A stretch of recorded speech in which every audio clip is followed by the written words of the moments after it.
c'est forcément une revanche, mais c'est la persévérance. Aujourd'hui, on ne lui a jamais rien laissé passer. S'il se comportait comme Mbappé se comporte aujourd'hui, il se serait fait démonter Benzema. Faut dire la vérité. Ne s'est-il pas un peu comporté comme Mbappé aujourd'hui par le passé? Mais vous rigolez? Quel joueur aujourd'hui n'a fait que 2 clubs dans sa carrière? Quel joueur peut rester 13 ans à Madrid en être vice-capitaine? On l'a souvent présenté comme un petit voyou, mais aujourd'hui, même regardez, il est en fin de contrat en 2023. On ne parle pas sans cesse de va-t-il prolonger, va-t-il signer là, va-t-il signer là. C'est quelqu'un quand même qui a une certaine longévité impressionnante dans le football actuel. Sur sa communication, sur son comportement, notamment à l'époque, souvenez-vous, avec Giroud, la Formule 1, le karting, Pauline, il n'a pas toujours été exemplaire tout de même, Karim Benzema. Mais on ne lui a jamais rien laissé passer. Je pense qu'il est au-dessus de tous les autres ballons d'or français. Alors déjà, numéro 1. Oui, alors pour que je peux argumenter vite fait, déjà il est au-dessus des 3 premiers parce que c'est mondialisé. Seul Zidane et lui l'ont eu dans un contexte mondialisé.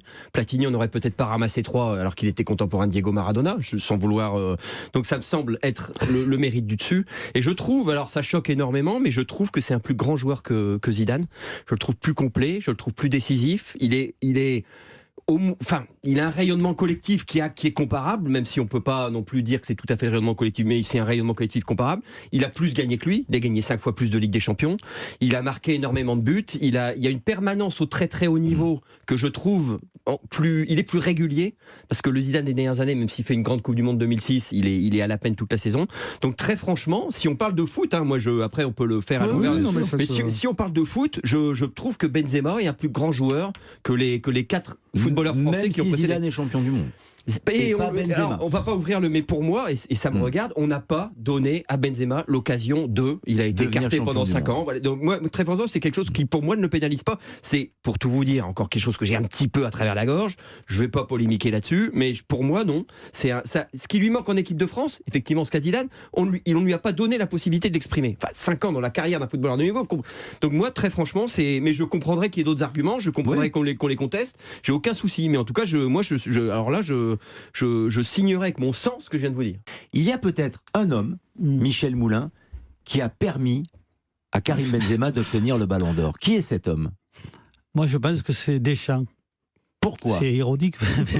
Non, parce qu'il n'a pas fait jouer pendant 5 ans, ce qui n'est pas normal pour moi de mon côté, mais il a évité, j'ai calculé le nombre de matchs internationaux qu'il a évité, c'était 70, et physiquement, je pense que ça, s'il en est là aujourd'hui, c'est peut-être qu'il n'a pas tiré sur la machine comme il est moins usé que les autres. Il est moins usé que les autres. Quand vous êtes toujours en matchs internationaux dans le monde entier, des avions, et je pense que Didier Deschamps, alors c'est... l'a peut-être aidé à être Ballon d'Or. D'autant plus surprenant qu'on est au quart du championnat, en gros. On n'est même pas encore au tiers. On est au quart du championnat. Que c'est une année étrange puisque ça va s'arrêter dans 3-4 journées et on reprendra fin décembre, début janvier. Donc il y avait le temps aussi. Et je rajoute donc il n'y avait pas le feu. Donc il n'y avait pas le feu. C'est pas, à la limite, la seule équipe. On pourrait penser que l'entraîneur est en grand danger parce que presque condamné d'avance, c'est Ajaccio. Et c'est l'entraîneur qui est sûr de rester jusqu'au bout. Voilà. Là, lui, certain. Ah mais c'est certain.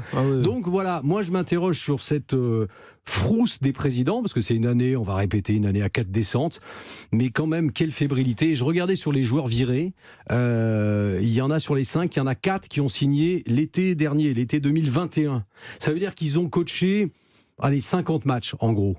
Et on les vire. En général, soit on vire très vite, parce que ça va pas, il y a une erreur de casting, et puis parce que l'équipe a subi 7 défaites d'affilée, vite, il faut agir. Ou alors on les vire au bout de 4-5 ans, on se dit c'est la fin d'un cycle. Là, c'est 1 an et 2 mois d'exercice, et terminé. Beaucoup de joueurs à 0 sélection, des équipes de France 2, entre guillemets, numéro 2, quand les demi-finalistes ou finalistes du top 14 n'étaient pas disponibles, notamment sur la tournée en Australie, et ça tombe bien, on va les retrouver très rapidement.